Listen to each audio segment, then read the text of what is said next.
Em nome do Pai, e do Filho, e do Espírito Santo. Amém. Salve Maria Imaculada, sejam todos bem-vindos ao nosso canal Discípulos Teotocos.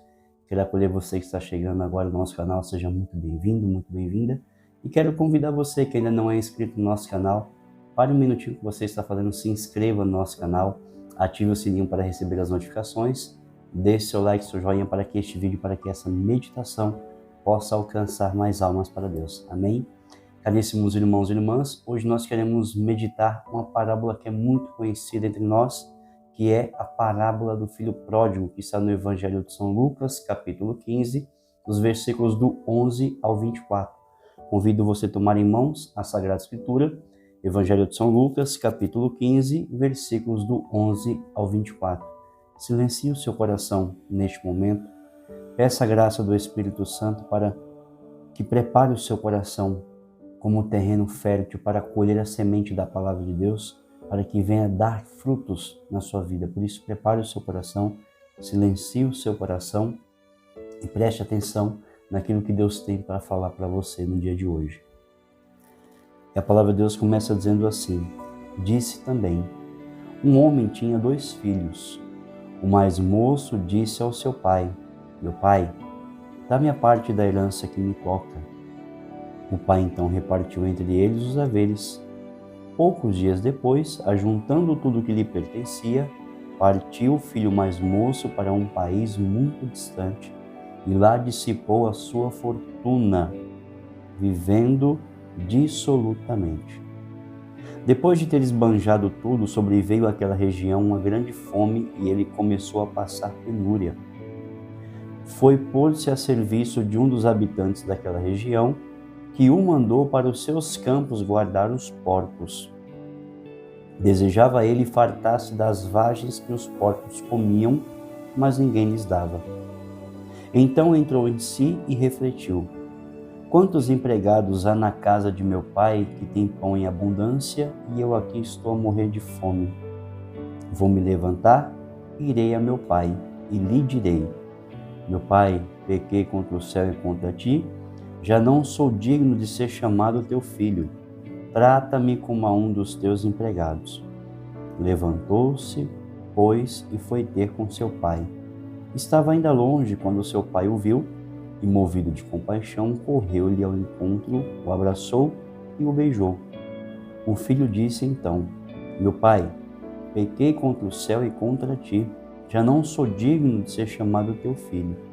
Mas o pai falou aos servos: trazei-me depressa a melhor veste e vestilha, e ponde-lhe um anel no dedo e calçado nos pés.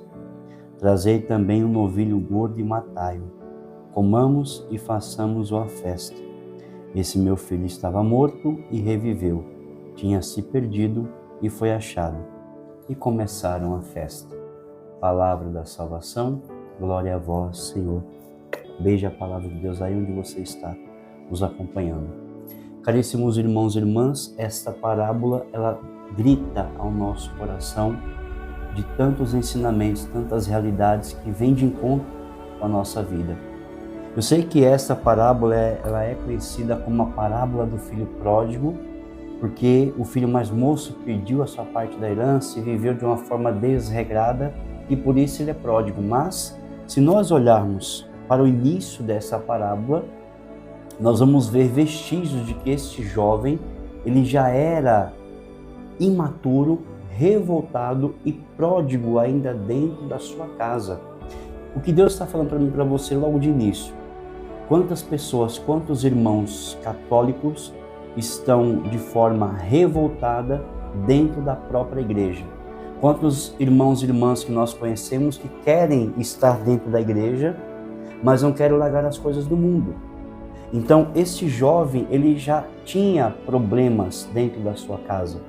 Ele já era problemático dentro da sua casa. O fato dele pedir a herança é a consumação daquilo que ele já vivia dentro da sua casa. Vamos entender isso quando nós pegamos, para você entender, a palavra de Deus, quando ela se refere a jovem, quando se fala de jovem na Sagrada Escritura, se fala de uma pessoa imatura, que não tem maturidade, que não tem conhecimento, e não tem sabedoria. Podemos ver isso em Eclesiastes, capítulo 11, versículo 9, seguinte, que diz assim: Jovem, rejubila-te na tua adolescência, e enquanto ainda és jovem, entrega teu coração à alegria. Anda nos caminhos de teu coração e segundo os olhares de teus olhos, mas fica sabendo que de tudo isso Deus te fará prestar conta. Afasta a tristeza do teu coração e poupa o sofrimento ao teu corpo, porque a juventude e a adolescência são passageiras. Interessante que essa palavra parece que ela fala literalmente desse jovem, desse filho mais novo, mais moço, mais jovem, deste pai. Então veja que já na Sagrada Escritura, já no início desse texto, dessa parábola, nós já entendemos que este menino, essa criança, esse adolescente não tinha maturidade nenhuma naquilo que ele estava fazendo, não tinha sabedoria nenhuma. E como se não bastasse, por que eu disse que no início desse texto, a palavra de Deus já nos revela que esse jovem ele já era problemático, ele já era pródigo dentro da sua casa e não fora, porque fora é a consumação daquilo que ele já vivia dentro. Veja que quando nós não somos felizes na casa de Deus, nós buscamos felicidade lá fora. Quando nós não queremos ouvir a palavra de Deus, queremos ouvir as vozes dos outros lá fora. Quando nós não queremos nos alimentar com a palavra de Deus, vamos nos alimentando com porcaria lá fora. E é assim que esse jovem vivia. Por que eu disse que este jovem ele já era problemático e pródigo dentro da sua casa? Nós acabamos de ver que juventude na Bíblia é sinônimo de imaturidade, falta de sabedoria. Amém? Só que este jovem, um detalhe muito interessante, ele ainda é jovem e ele chega para o seu pai e diz: pai, dá-me a parte da herança que me cabe. Aqui, meu irmão, minha irmã, ele está ferindo o 5º mandamento, não matar. Olha que profundo isso. Já no início do texto, este jovem, além de mostrar a sua imaturidade, a sua falta de sabedoria, ele começa a ferir 2 mandamentos. Primeiro, ele não honra seu pai e sua mãe. Segundo, ele está matando o seu pai. Por quê? No Antigo Testamento, nos ensina que a herança pode ser dada a um filho, a uma filha, a um sobrinho, a um neto, a quem quer que seja. Na ausência de um, vai para outro. Se um pai não tem filhos, ele pode dar a herança para o seu irmão, ou para o seu tio, para o seu primo e vice-versa, não importa. Desde que a pessoa que der a herança esteja morta. Ou seja, este filho está dizendo claramente para o seu pai: pai, me dá a parte da herança, porque para mim o senhor morreu, o senhor não existe mais. Quantas pessoas estão dentro da própria igreja, mas tiraram Jesus da sua vida? Senhor, dá a minha parte da herança, me dá os meus bens, eu vou curtir os meus dons lá fora. Eu não vou exercer os meus dons aqui. Quantas pessoas têm o dom de cantar, mas canta no mundo? Quantas pessoas têm o dom da dança, mas vai dançar no mundo? Quantas pessoas têm o dom da música, mas canta as coisas do mundo e não as coisas do Pai? Ou seja, aquele filho ele está desonrando o seu pai, sem maturidade e sabedoria, está dizendo assim: pai, para mim o senhor não existe mais, eu não quero mais nada, aliás, me dá o que é meu, eu não quero mais nada do Senhor. E vem dizer a palavra que aquele jovem, pegando a sua herança, ele parte para uma terra estrangeira. E é muito interessante isso. Parte para uma terra estrangeira. O que a palavra de Deus está dizendo para mim e para você, meu irmão? Não sei se você já percebeu, mas quando você já teve essa graça de ir em passeio, peregrinação, enfim, se você tem família em outro país, você vai ver que nesse país não fala a sua língua. O outro país não fala a minha língua. Estados Unidos não fala a minha língua. França não fala a minha língua. Então, o que esse filho está dizendo? Pai, me dá a parte da herança porque eu vou para um lugar onde não falamos mais a mesma língua. Eu vou para uma terra onde não falamos mais a mesma língua. Eu vou para uma terra onde as suas leis não funcionam, a sua palavra não chega, não existe, não é reconhecido lá. A sua voz, a sua palavra, os seus mandamentos não são reconhecidos lá. Então me dá a parte da herança, Pai, me dá o que é meu. Para mim, a nossa relação acabou aqui, o Senhor não existe mais para mim. Eu estou indo para um lugar onde o Senhor não é bem-vindo, onde não falamos mais a mesma língua, onde não temos mais comunhão. É muito profundo isso, meu irmão, minha irmã. Aquele jovem decidiu romper a comunhão com o pai e associar-se a uma terra estrangeira. E resolveu associar-se às coisas do mundo, rompendo a relação e a intimidade que ele tinha com o seu pai. E vem dizer a palavra que aquele jovem, quando ele vai para uma terra estrangeira, a Sagrada Escritura não dá detalhes com que esse jovem esbanjou os seus bens, mas se nós pegarmos o texto do versículo 24 em diante, nós vamos ver que o filho mais velho, ele dá detalhes para nós com que este seu irmão mais novo gastou os seus bens. E nós sabemos que, de acordo com o irmão mais velho, o seu irmão mais novo, ele gastou a sua herança, os seus bens, as suas riquezas com bebidas, com prostitutas, com pornografias, com sexualidade desordenada, com sexualidade desenfreada. Quantas realidades, meu irmão, minha irmã, nós estamos gastando os nossos dons, os nossos bens, os nossos talentos? Quantas graças Deus nos deu e mesmo assim nós escolhemos romper a amizade com Deus e formar aliança com o mundo? Esse jovem fez a mesma coisa, começou a gastar, destruir aquilo que era um bem precioso para ele. E ele começa a destruir todos os seus bens de forma vulgarizada, pornográfica, de forma mundana, destruindo a sua vida aos poucos, até que naquela região, naquela terra estrangeira, onde ele não entendia mais a voz do pai, onde ele não mais ouvia a voz do pai, onde os ensinamentos, a doutrina do pai, ou seja, o pai que tinha palavras de vida eterna, o filho disse: não, pai, eu não quero mais ouvir a sua voz, eu vou para um lugar e lá eu vou ouvir outra língua, outros ensinamentos, outra doutrina. E este filho começa a dizer assim: pai, eu não quero mais palavra de vida eterna.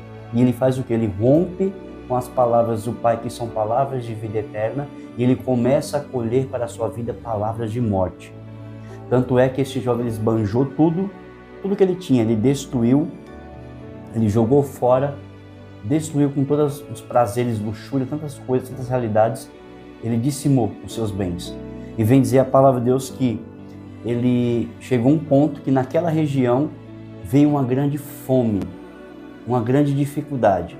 E aquele jovem filho de um grande homem, de um grande pai, um pai muito rico, um pai misericordioso, ele começa a perder tudo, e naquela região que chega uma grande fome, aquele jovem que tinha tudo do bom e do melhor se vê sem nada. E ele é chamado por um homem que não fala o nome aqui, mas podemos tratar de várias formas isso. Podemos ver a proposta do inimigo e falar assim: ó, tenho algo para você comer. E aquele homem chama aquele jovem para guardar e cuidar dos porcos que ele tinha. E a fome era tanta, aquele jovem não tinha nada para comer, que ele desejava, a palavra é essa, desejar. Ele desejava comer a lavagem dos porcos. Veja, um filho que saiu da mesa do banquete do pai, jogou isso tudo fora para viver numa terra estrangeira, para ouvir outras línguas, outros ensinamentos, perde tudo que tem, chega uma grande fome naquele lugar, naquela terra onde ele estava, e ele se vê sem nada, passando fome e necessidade, e ele começa a mendigar. Um jovem que tinha tudo na casa do pai, hoje começa a mendigar por lavagem, por comida de porcos. Eu não sei, meu irmão, minha irmã, se você mora em sítio, se você já morou, se você tem família, mas eu já tive porco, eu já criei porco, eu já tive porcos quando eu era criança, quando eu era adolescente. E se você não sabe, a comida de porco é lavagem. Ah, mas eu sei o que é lavagem, será que você sabe? Lavagem nada mais é do que resto de casca de laranja, casca de banana, é o resto. Tanto é que, por muitas vezes, eu lembro até hoje, nós estávamos na mesa, minha avó e eu, fazendo nossa refeição, e às vezes tinha algo lá, uma casca, não sei de que, um resto, não sei de que estava estragado, eu ia jogar no lixo, minha avó falava assim: não, não joga não, dá pro porco, joga pro porco. Então é isso que o porco se alimenta. O porco se alimentava do resto de tudo. E aquele jovem que tinha tudo, hoje desejava se alimentar do resto, da imundície, de alimentos podres, estragados. Um rapaz que comia de tudo, do bom e do melhor, da melhor refeição, hoje começa a mendigar o resto de tudo. E a palavra de Deus vem dizer para mim e para você, meu irmão, longe da presença de Deus, nós só nos alimentamos de resto. Quando nós deixamos a Eucaristia, nós começamos a nos alimentar do resto que nos é dado, do resto que sobra, do resto que é jogado no lixo. Nós deixamos o alimento verdadeiro para comer resto de coisas que não nos traz substância, que não nos traz força, não nos traz ânimo, porque Jesus é o alimento que dá vida. Eu sou o pão da vida. Quem come minha carne e bebe meu sangue permanece em mim e eu nele. Ou seja, quando nós nos alimentamos do corpo, sangue, alma e divindade do nosso Senhor Jesus Cristo, nós somos jovens sarados, nós somos jovens vigorosos, nós somos jovens como uma planta viçosa que dá frutos, mas fora deste alimento, o nosso organismo espiritual começa a ser contaminado por alimentos imundos, impuros e sujos. E aquele jovem dizia a palavra de Deus que, diante daquele quadro que ele estava vivendo, naquela situação, ele cai em si. É muito forte isso, porque, infelizmente, muitas pessoas passam por tantas realidades, mas o orgulho não permite que eu caia em si, que eu caia em mim, me olhe por dentro, olhe para dentro e me faça assim, o que eu estou fazendo da minha vida? E aquele jovem caiu em si. Deus está falando para você hoje, filho, volta. Tem um banquete preparado para você, tem um alimento especial para você. A palavra de Deus, que é alimento de vida eterna, está esperando para te servir. Volta, filho, volta para a casa do Pai. Não deixa que o orgulho, que as palavras que feriram você te afastem da casa de Deus, te afastem da casa do Pai, te afastem do relacionamento com o Pai. Porque a ilusão é, no mundo você pode tudo, você é feliz, você é livre. E aquele jovem também acreditou nessa mentira. Eu vou ser feliz. E aqui eu abro um parênteses para explicar que muitas vezes as pessoas confundem felicidade, alegria com euforia. Euforia é tudo aquilo que vem de fora para dentro. Eu sou feliz quando eu estou festejando com os meus amigos, eu sou feliz quando eu estou bebendo, eu sou feliz quando eu estou na balada, quando eu estou beijando na boca, eu sou feliz quando eu estou tendo uma relação sexual com pessoas que eu nem conheço. E eu acho que eu sou feliz. Isso é euforia. Quando começa a ser tirado tudo isso da minha vida, começo a viver um vazio profundo dentro de mim, porque só Jesus Cristo é capaz de me alimentar verdadeiramente. Porque só Jesus Cristo é capaz de saciar a fome. Meu irmão, a nossa alma tem sede de Deus. E enquanto nós não alimentarmos o nosso corpo, a nossa alma, com o pão da vida que é Jesus, nós continuaremos a passar fome e mendigar o resto dos outros. Nós estamos nesse período quaresmal. Não é à toa que as imagens nas igrejas são cobertas. Por quê? Porque é um período que eu não tenho que olhar para as imagens. Não é um tempo onde eu fico olhando para a minha imagem de devoção, onde eu vou fazer minha prece. Não. A quaresma é um tempo de conversão. E conversão significa mudar a direção. Se eu estava caminhando no jeito errado, se eu estava seguindo um caminho que estava me levando à morte, eu preciso parar, cair em si, olhar para dentro de mim. Isso é quaresma. Por isso, a única criatura que não é coberta somos nós. Todas as imagens na igreja são cobertas. Por quê? Porque o momento que nós estamos vivendo, nós somos convocados a olhar para dentro de nós e ver onde nós estamos errando, cair em si como este jovem da parábola, se levantar e voltar para a casa do Pai. Essa é a proposta da quaresma. É um período forte de oração, jejum e penitência, mas com o sentido de quê? De voltar à presença de Deus. Voltai ao Senhor de todo o coração. Voltai ao Senhor de todo o coração. Mas Maurício, eu vivi tanta coisa errada. Volta, filho. Volta. Deus, Ele é tão bom que nos concedeu a graça de termos o sacramento da confissão. O sacramento da reparação, da reconciliação. Se o pecado me rompe com Deus, se o pecado rompe-me na intimidade com Deus, na aliança, através da confissão, do sacramento da confissão, eu sou religado à graça de Deus. Se o pecado me afastou de Deus, através da confissão, eu volto a me relacionar e ter intimidade com meu Pai.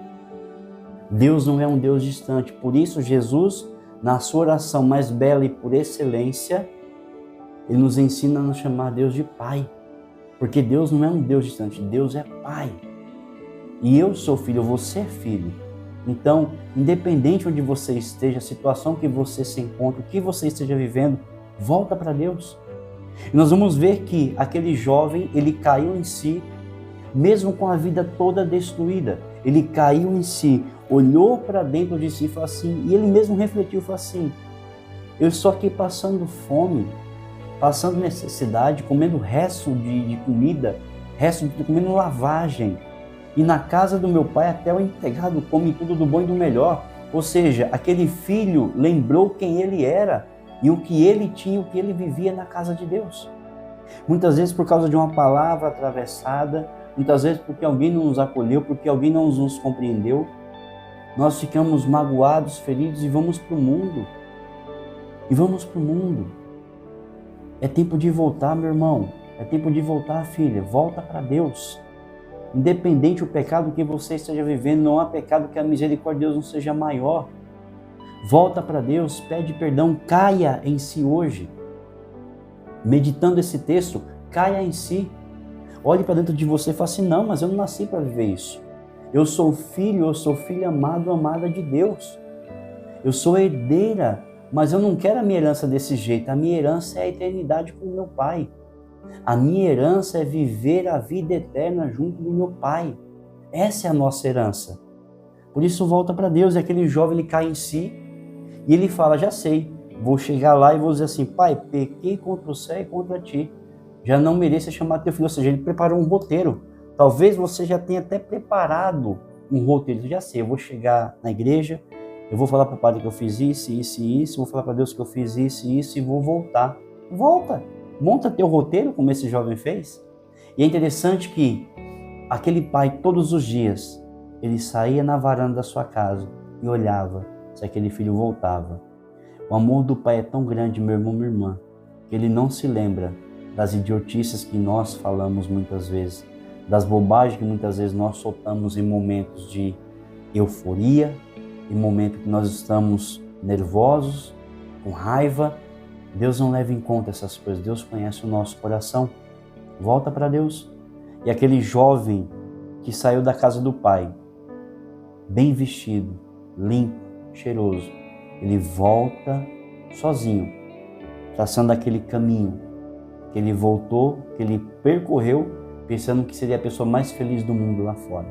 E ele volta completamente destruído, sujo, fedido, imundo, porque uma pessoa que trabalha com porcos, você tem cheiro de porco. Se você anda com gente limpa, você está limpo. Estou falando de Jesus. Se você anda com pessoas boas, você se torna bom. Se você começa a andar, trabalhar com situações que não trazem um bom odor, você traz aquilo para você. Por exemplo, você pega uma pessoa que trabalha numa peixaria, a sua roupa, o seu corpo fede a peixe. Por quê? Porque ele está impregnado daquilo. E aquele jovem, ele estava impregnado do fedor, do odor, dos porcos e daquilo que ele comia. E aquele filho volta, sozinho naquela estrada, sujo, imundo, destruído, muitas vezes irreconhecível. E aquele pai o avista de longe, de longe. E muito antes de o filho chegar perto do pai, o pai corre ao seu encontro, se lança em seu pescoço e começa a beijar aquele filho, começa a amá-lo, começa a abraçá-lo, começa a se alegrar com aquele filho, e no meio daquele abraço, daquele aperto, o filho, pai, pequei contra o céu, pai, tá bom, esquece, nem lembro disso aí não.